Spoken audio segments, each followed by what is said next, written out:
갈라디아서 3장 1절로 5절 말씀. 어리석도다 갈라디아 사람들아, 예수 그리스도께서 십자가에 못 박히신 것이 너희 눈앞에 밝히 보이거늘 누가 너희를 꾀드냐? 내가 너희에게서 다만 이것을 알려 하노니 너희가 성령을 받은 것이 율법의 행위로냐 혹은 듣고 믿음으로냐? 너희가 이같이 어리석으냐? 성령으로 시작하였다가 이제는 육체로 마치겠느냐? 너희가 이같이 많은 괴로움을 헛되이 받았었냐?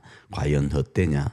너희에게 성령을 주시고 너희 가운데 능력을 행하시는 이의 말이 율법의 행위에서냐 혹은 듣고 믿음에서냐?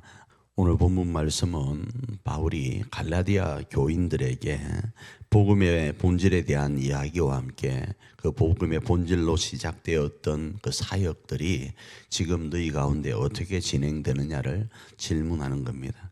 그 속에서 오늘 본문에서 어리석도다 이 이야기는 너희가 참 못났다 이런 개념이 아니고 영적 판단이 아닌 도덕적이고 감성적인 판단에 의해서 좌우되는 그 행동을 이야기를 합니다.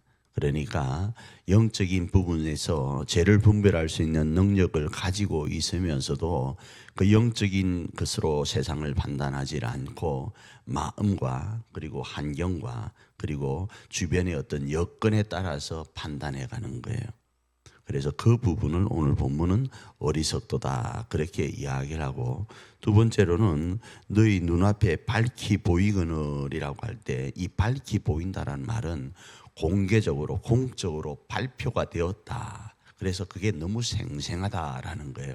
그래서 이 갈라디아 교인들은 예수님이 그리스도로 이 땅에 오신 것이 지금 우리가 2000년이 지난 이 세대에서 밝혀 보이는 것이 아니라 약 30여 년 전에 예수님이 십자가에 죽으시고 부활하셨다라는 그 현장감 있는 역사적 사실과 주변의 증언들을 통해서 많이 알게 되었고, 그 속에서 성령을 받아서 마음에서 처음부터 그렇구나 믿어졌다라는 거예요. 그 믿음을 가지고 있었는데 어느 순간 그 믿음이 차츰 희미해지면서 세상의 소리에 귀를 기울이니까 그런가 하면서 마음이 요동하기 시작했다라는 겁니다. 그래서 오늘 본문은 이렇게 두 가지로 질문하죠. 너희가 율법의 행위로 아니면 믿음으로 성령 받은 것이냐, 이렇게 질문을 합니다. 여기서 성령 받은 것이냐라는 이 말씀은 우리가 성령을 왜 받게 되죠? 예수님이 성령을 왜 보내셨는가? 그거는 예수님 자신이 이 땅에서 하신 말씀이 생각나도록 하기 위해서 보내셨어요. 그래서 그 말씀이 생각나도록 하셔서 그 말씀이 신비해서 다시 요동치면 능력이 나타나요. 왜요? 이 말씀은 천지 만물을 창조하신 하나님이시기 때문에 그런 거예요. 그래서 그 말씀의 능력이 나타나도록 하기 위해서 성령께서 오셨는데, 그 성령을 받아서 이들이 그 말씀이 믿어지고 그 말씀을 믿고 뭐 했는가? 지금까지 당당하고 권세 있게 살았는데, 이 성령을 그럼 너희가 율법을 행할 때 받았느냐, 믿음으로 받았느냐라고 질문을 하고, 이 성령으로 시작했다가 지금까지 너희가 나와 함께 이 성령으로 시작했다가 왜 갑자기 감정적이고 도덕적이라고 이야기를 하면서 세상의 수만 가지의 그 여건과 조건적으로 흘러가냐 이겁니다. 자, 여기서 도덕적이라고 제가 말씀을 드리니까 성경은 그럼 부도덕한 모습으로 나아가느냐, 그런 것이 아닙니다. 성경은 도덕 우위에 있습니다. 성경은요 이성 우위에 있습니다. 성경은요 그 율법 그리고 세상의 법 우위에 있습니다. 그렇기 때문에 여기서 도덕이라는 것은 사람이 사고하는 그 사고 그 어느 선만을 이야기하지만 성경은 이 우위를 이야기하는 거예요. 이런 맥락에서도 이해할 수 있습니다. 그래서 성령으로 시작했다가 왜 육체적으로 마치느냐 할 때 이 부분이 오늘 본문 가운데 강하게 강조되어져 있는 거예요. 또 이 육체적인 것이라고 할 때 이걸 또 이분법으로 나누는 경우가 있습니다. 육체의 모든 것은 악하다, 성령의 모든 것은 선하다, 이렇게 나누는 거예요. 물론 성령의 모든 것들은 선합니다. 그러나 우리 육체의 모든 것은 그럼 모든 것이 악한가? 그렇지 않아요. 지금 이 본문에서 이야기하려고 하는 것은 말씀보다 감정과 여론과 도덕과 육적 욕구를 이야기하는 거예요. 이 육적 욕구가 성령에 의해서 승화되어서 하나님이 태초에 창조하신 육체의 모습으로 가려고 하는 그 모습에서 왜 멈추고 다시 세상 것으로 육체적으로 가려고 하느냐라는 겁니다.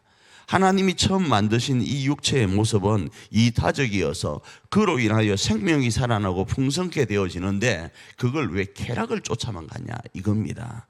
너희의 그 듣길 원하는 소리, 너희가 보길 원하는 소리, 너희가 먹길 원하는 그것에만 왜 빠져서 성령으로 시작했던 그 일들을 멈추고 가라느냐라는 겁니다. 이 말씀을 오늘 우리의 삶에 어떻게 적용할 수 있을까요? 우리 교회도 마찬가지입니다. 우리가 교회를 세우자 물론 이렇게 했습니다. 물론 하나님의 감동하심과 이끄심이 있었지만 우리의 의지적 결단이 분명히 있어서 우리가 교회를 세우자 재건하자 했습니다. 이건 우리가 육체적인 부분으로 행한 것이 아니었습니다. 교회를 세우길 원했습니다. 예수님이 피로 값주고 사신 그 교회를 세워서 이 지역과 나라와 열방 앞에 하나님의 나라를 세우고 우리 가정과 교회 안에 하늘가족 공동체를 세우려고 우리는 시작하였습니다. 성령으로 시작했습니다.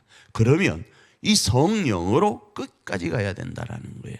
중간에 육체적인 것, 세상의 소리, 우리의 이성적인 판단, 그리고 도덕적인 판단, 누가 어떤 이야기를 통해서 하는 것, 그거 너무 소중합니다. 그런데 그것이 말씀보다, 그것이 성령보다, 그것이 우리가 처음 출발했던 그 출발점에서의 그 모습보다 우위에 있으면 되지 않는 거예요. 우리가 처음 시작했던 그 첫사랑을 잃어버리면 되지 않는다라는 겁니다. 이것을 오늘 우리 마음에, 우리 교회에, 우리 삶에, 우리 가정에 새기면서 오늘은 그 마음으로 가정과 교회를 생각하면서 승리해 가기를 원하고 그것으로 하나님께 영광을 돌리길 원합니다. 그런 복된 하루가 오늘 하루 일을 축복합니다.